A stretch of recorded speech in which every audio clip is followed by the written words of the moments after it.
Hi, in this video, we're going to take a look at how you can restore data, files, images, photos, or videos from a backup USB drive on your Samsung Galaxy S21 series.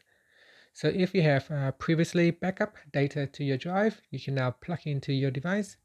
Once you have done that, tap on the home key to go back to the home screen. Then swipe down at the top and tap on the settings icon. In here, you want to go down and tap on Accounts and Backup. Then tap on External Storage Transfer. From the list, choose a backup that you have performed previously. So I tap on CO, and in here there is only one backup which I have just performed.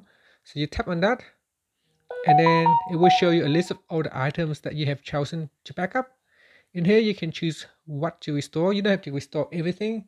So say if I want to store just images only, I can select only images, then tap on restore, and that will try to restore the photos back into your gallery. And that's it. Finally, you can tap on the home key to go back to your home screen. Thank you for watching this video. Please subscribe to my channel for more videos.